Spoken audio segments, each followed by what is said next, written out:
Professor Palotie will tell about the activities and initiatives in Finland. He's working in more than one institution, and perhaps the best description of those, you are the best person to give here in this room.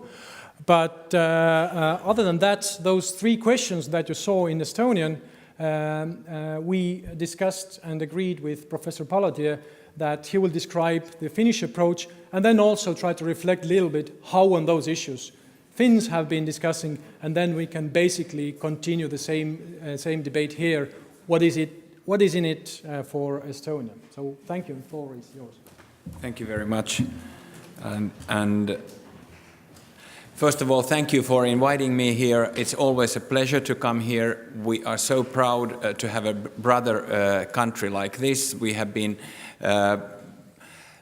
admiring how you have developed in a consecutive, organized way your healthcare system, the science behind it, and how you have become a major player on the world arena of genomics and future, with the opportunity for future personalized medicine.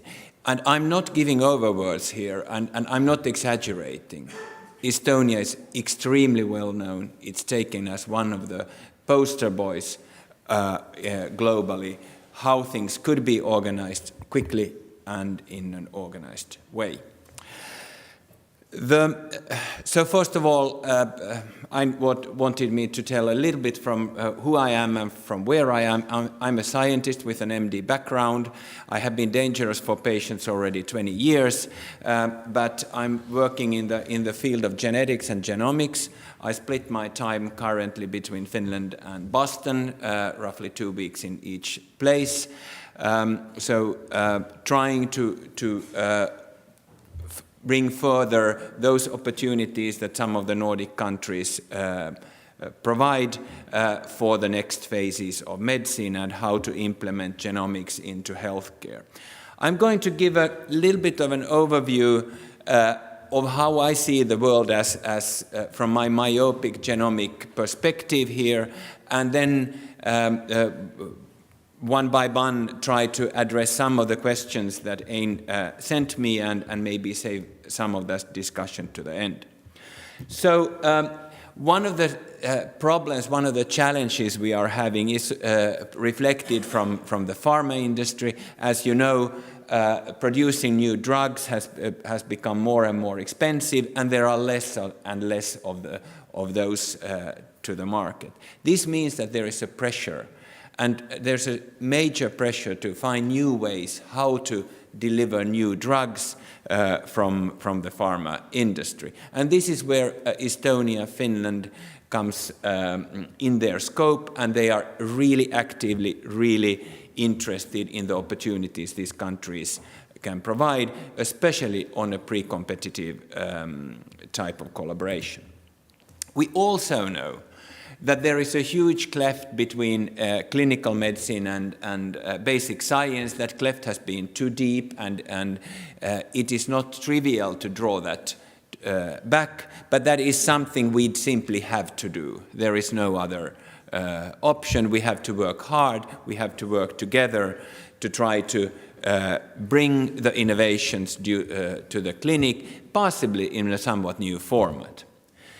We also have the tradition of using kind of the mean values in decision making. The traditional medicine is, of course, evidence-based, and it will be that down the line. But however, it would be. We also have the necessity to change some of those ways, some of those traditional thinking processes, bring new technology in and consider, are there even better ways of doing it? Just as an example, I know this is a little childish, but often when we think about mean values, we sometimes miss the point. Just as said, just taking one of these examples, the average human has one mammary gland and one testicle. We know that that's kind of missing the point. And similar situations might happen in clinical practice when we use the mean value. Now we start to soon have tools how we can change this, how we might possibly be more better in our prediction programs, in better precision in our diagnostics through molecular techniques, and possibly and hopefully more precise in our treatment, in selecting our treatment option, especially in a situation where costs are all the time increasing and we need to make decisions that which is the best treatment for each patient. As we know, the technology is changing the arena. That's what the single most important thing that is pushing it. We know the sequencing costs are coming down, and it has also pushed the bottleneck to the next phase, meaning to data analysis and how to solve those questions. We know that there is active development there as well. Just to give an example from one of my home institutions, which is the Broad Institute of MIT and Harvard in Boston, just showing how our own sequencing platform has changed its capacity over the years. And this is showing terabytes, the amount of sequence produced in each year, and you can see the jump in 2014. Currently, we are producing in the facility 1 human 30x genome every 32 minutes. So this is a change, I think it's fair to say. What about then our Nordic countries here? We definitely have special opportunities that people are, or the community is actually craving for. They really see how we have built, you especially in this country, have built all the infrastructure, how the medical data, how the health data can be mined, how it can be combined with the genomics data. Because only once that combination has done, can we take things towards clinics, towards healthcare and better medicine. So we have an opportunity for better stratified medicine, especially in these countries, an opportunity for improved cost efficiency and better use of resources. I'm not saying that it will be cheaper, but the point is that could that money be used more efficiently, more focused? That's probably the task we as scientists have. And then, of course, an opportunity for new innovations and commercializations, and also research collaboration with large industry, which then provides workplaces in the country and opportunities for research and science. The changing world has been, in a way, explained or expressed by David Altshuler, our longtime colleague from the Broad Institute, now moved to the Vertex Pharmaceuticals, in the way that an explosion of genomic information from individuals with known clinical characteristics and disease outcomes is something which is now happening. That data will probably learn from teach us to understand better the basis of inherited diseases, targeted therapies, cancer outcomes, identifying targets for drug development, and to understand better infectious diseases. These are things that we will learn about during the upcoming years. But also we should remember that there is a challenge. We can write down the genomes, but we have no clue how to read them. And that will take time before we learn that. And these type of initiatives are some of those that need to be taken so that we understand what's going on. We also know that each variant in the genome has usually a rather small effect size. And that's why large sample sizes are needed for these studies, something that you have in a very organized way in Estonia building, so that you have the opportunities to do that. Each of our populations, especially when we are looking at low-frequency variation, need their own reference databases. We need to build our reference background, just as we do in clinical chemistry. We were already, Ain was describing the fact that we are not alone. NHS has put major investments in this. One other example from UK are the coalition of rare diseases, which are especially difficult to diagnose, how 24 regional centers have sent 12,000, are identifying 12,000 children without diagnosis. This program provides whole exome sequencing, and with the idea that we improve that type of health and diagnostic as well. And just, I think, last week or so, the first Nature paper appeared from this study. But there are other trends, as we know. There are trends like demands of open data. That is something which is pushed very hard in many places in the world. There are global IT companies interested in health applications. There are sensors in every shop. I saw many of you carrying them. Maria-Lisa seems also carries one of the steppers and sensors. This provides new data, new ways to monitor our behavior, our health, maybe in ways that we don't quite know how to use that best, but we need to study that. The next trend is that we communicate. We communicate 24/7 around the globe. We need to find ways how this communication is done, and how, in health questions, how do we build standards, how do we harmonize the data that it can be transferred, how do we build also legal and societal regulations so that this can be done in a safe and organized way. So, in other words, we have there's a huge development in the genome field, shown here on the right-hand side, but we still have rather traditional administrative bureaucratic steps we need to take, and sometimes not that clear how they should be solved. We have legal aspects to be solved. That is slow, sometimes slower than would be the opportunities for implementation. We need to think about those things as well, how to do that. There are global demands. There are ways how things find their way in global communities, whether that's research community or a communication community. What are the decisions and resolutions in this case in Estonia? How to react to those?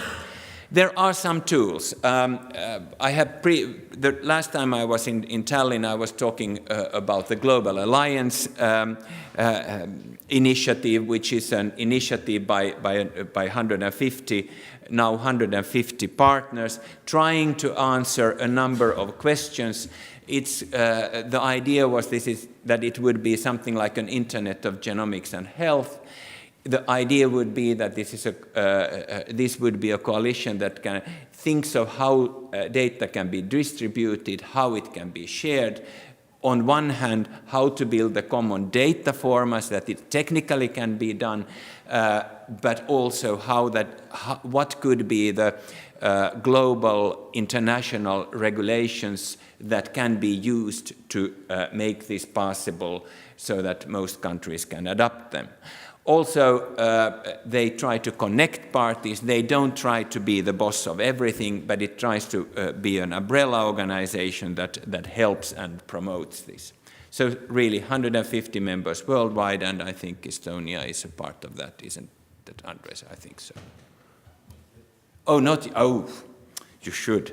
The THL in Finland was one of the founding first parties there, and that's something to consider.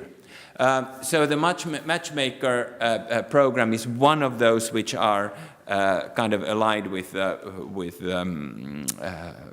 Global Alliance, trying to bring all active parties together to join common efforts.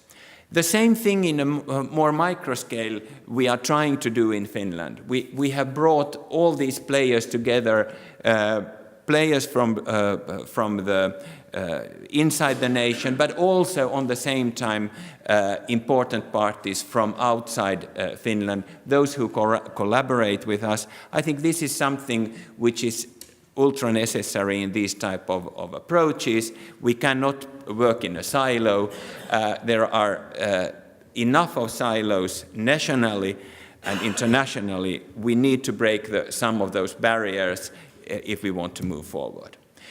Another setup is, of course, the Nordic community.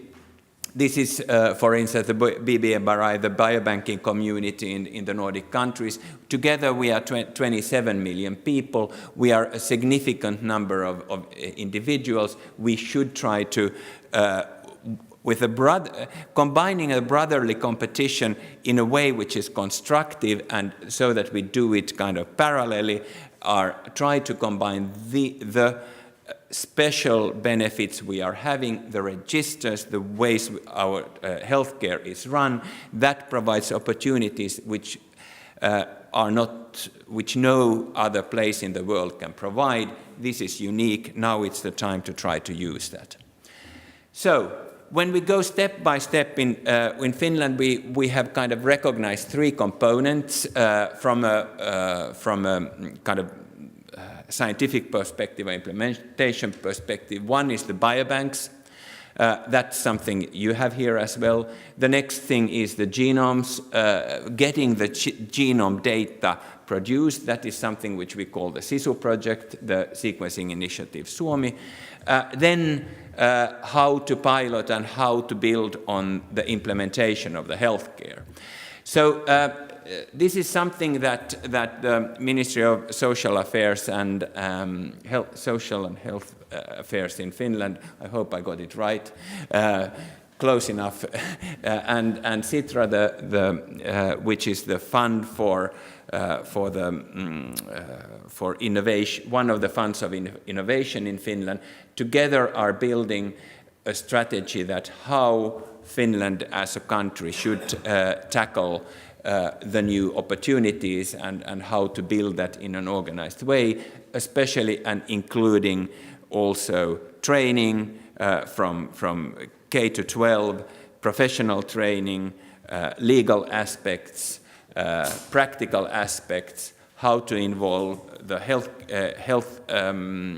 care areas and so forth.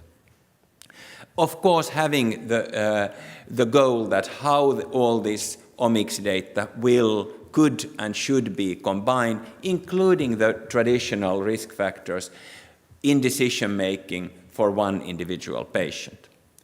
I think both in Finland and in Estonia, the stars are pretty much in the right order now. We just have to now use the momentum. You have your biobank in place. You have a fantastic electronic medical record system that many places envy. I know that important people in US have been extremely impressed of that and see that as an unprecedented opportunity to move towards the next phase. You have your biobank, you have already the legislation, you have built something very consistently and well over the years, so you have much in place. You now even have decided to invest in getting thousands of genomes sequenced, something which ticks the next box here. But a lot of research will still be needed for the implementation. We should understand that there are many open questions, there are many things that need to be tested on a very practical level. How to deliver the data, how to get where to start, which are the most important or not most important, but the most immediate aspects that can test this. In Finland, we have I take one example, something which we call quote-unquote national biobanks in Finland. The S is important here because this is not the legal biobank. It's just a collection of cohorts of 130,000 individuals from the population cohort and 70,000 individuals from disease collections. in other words, 200,000 individuals. Just as in your case, we can also link them to registers, getting a lot of phenotype data, outcome data, looking at cross-disease opportunities, something which has been called lately as registromics, just to have one more omics word. And this is the thing that provides the opportunity, business opportunities and collaborative opportunities for with pharma. Not only the biobank, not only the genome, not only the healthcare, but the combination of those. This is what is so unique here, and something that I know that pharma is very interested about. I personally have been discussing high up on the levels with them, and Estonia has been identified as one of the most attractive opportunities. So, again, going back to my home country, Finland, so the sequencing initiative, Suomi, what is it? It's actually a collaboration of all those international sites which work on Finnish genome data. We have decided to consolidate that data, to aggregate it so that we have more power to do the analysis and join forces. Currently, the situation is that we have whole genome or exome sequence data from some 16,000 individuals. We have GWAS data, meaning the genome-wide genotype data, which is well, I'm not going into that technicality, 70,000 individuals, and the goal is that we start to, bit by bit, get towards the 200,000 numbers and really provide a national reference database using the National Health Register data and the other phenotype data available. Currently, just the genetic variant aggregation data is available online for everyone. Anyone can browse it on the sisuproject.fi. There is no individualized data, it's just allele frequencies at this point, but this provides many opportunities to, again, for diagnostics and reference data. How we currently are seeing the situation is that the genome data is mostly produced abroad, but what we need to be building on, and we haven't quite solved that, to be honest, but something that needs to be quickly decided, how we can store the data in Finland, because we see it as a scientist extremely important that the data, the Finnish data that is produced abroad, that we can store it in an organized way in our country, so that we in Finland for the healthcare have access to that data. And then the next level is to construct the opportunities to use it. I could see a similar situation here. I know that there are some slight differences in the sequence production plans, but in any case, if it happens that it's done abroad, so what is important is to build the data storage facilities. What I would, this is something that I simply have back of the envelope calculations. I have calculated that so far in the sequencing data, foreign money, there's no Finnish money invested in this, 31 million euros, and genome-wide genotypes, mostly also foreign money, 35 million euros at this point. So these are direct foreign investments in Finnish samples. And of course, we need to find the money so that we can store the data. This would provide an opportunity to build now elements to empower individual health.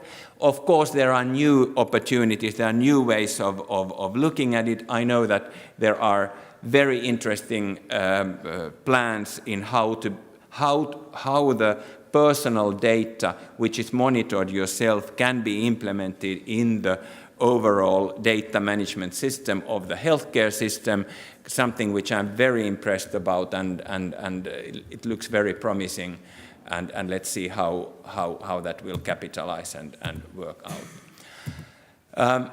So the idea is that all this could be in one way or the other built together so that we really have large data resources both in Finland and probably in other Nordic countries.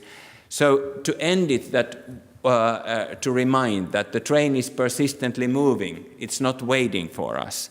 So you probably don't want to miss the train. I think that we might be anonymous on that one. You might like possibly to capitalize on what you already have invested in this country, and which is the biobank and the e-health structure. So this would be an opportunity to do it. You really have an very unique opportunity for international partnership, something which is really, really unique for this country. And I know the big pharma is very interested for your business opportunities and your research collaborative opportunities, the so-called pre-competitive award type of partnership where IP rights are not a question or discussion point. But one thing when communicating things, I say over and over, we should not overpromise. There are many things we need to solve. It's a long way. There are many steps. We should not overpromise. That is the most critical thing that provides disappointments and will give a kickback if we oversell things. And I would like to end here and take questions for specifically to those items that you want.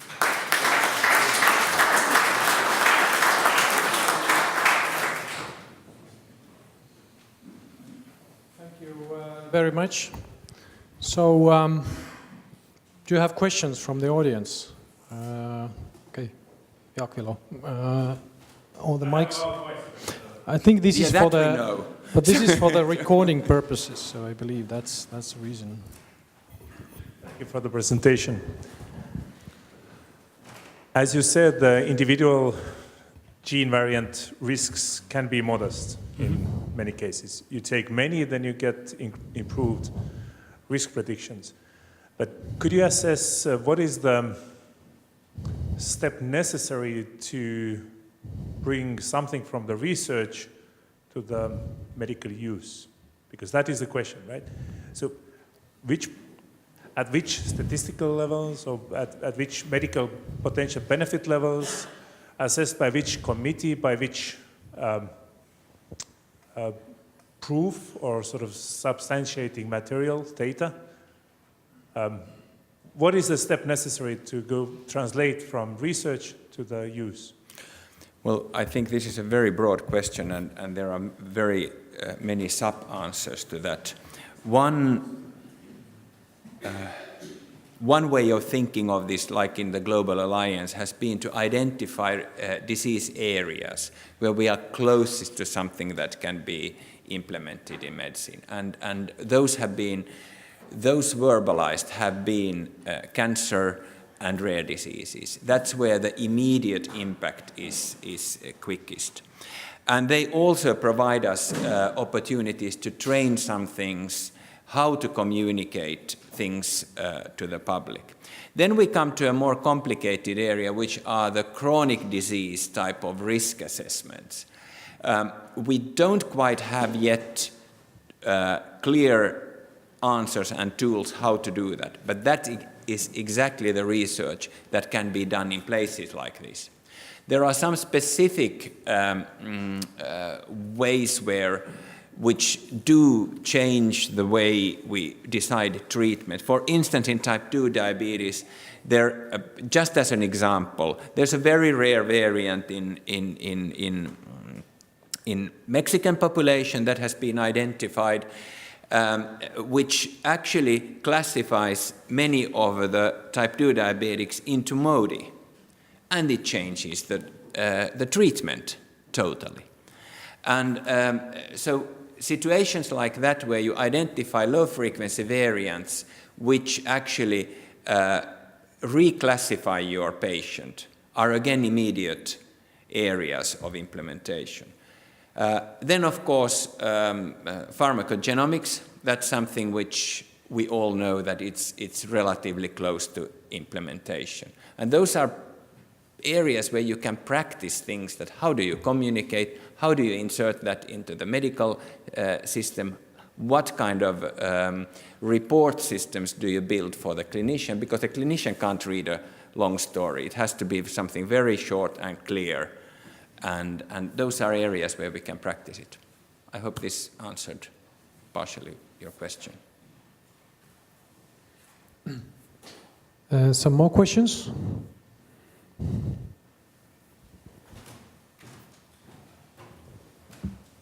Thank you so much for your excellent presentation. I'm a practicing cardiologist, and my colleagues always asking me, okay, genes and studies and personal medicine, but how can we use it in practice?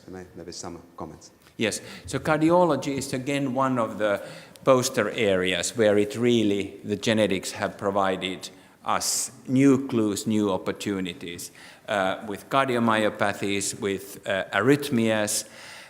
One of the thoughts that have even been that when we play with ideas that what kind of special pilot projects could be built in Estonia and Finland has been that what about sudden death type of this situation, where you really can think of opportunities where you have interventions, like in primary arrhythmias, cardiomyopathy, and a few others. And those are areas where we could pilot them, and the register-based systems in Finland and Estonia might provide a fantastic partnership on these type of projects. Thank you. Some more questions? No. Well, this, you won't get that easy.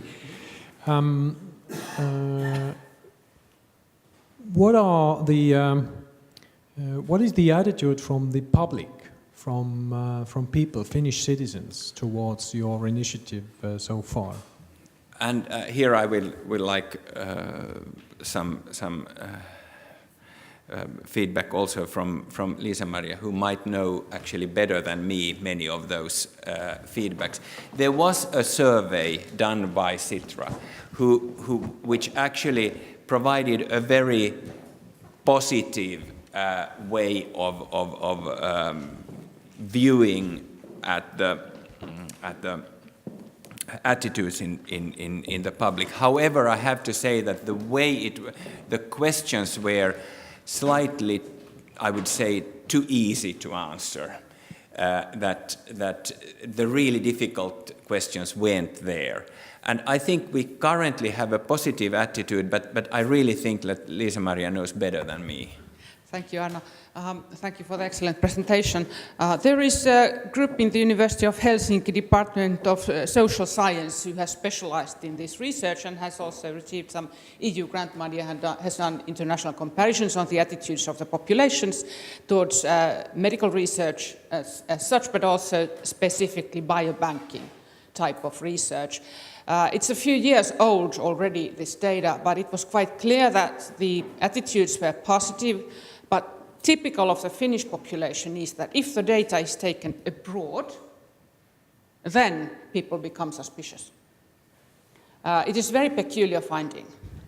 The same group is now doing research together with the Auria Biobank in Turku, so they keep on track on the people's attitudes. So far, they have managed very well in Turku, which is the one operating clinical biobank for the time being in Finland. We have to be cautious. I showed a slide on the negative atmosphere around everything that is labeled e-health. So promising too much too early in a premature state is definitely dangerous, and we should avoid making the same mistakes that we have made with e-health investments. Thank you. Any other questions?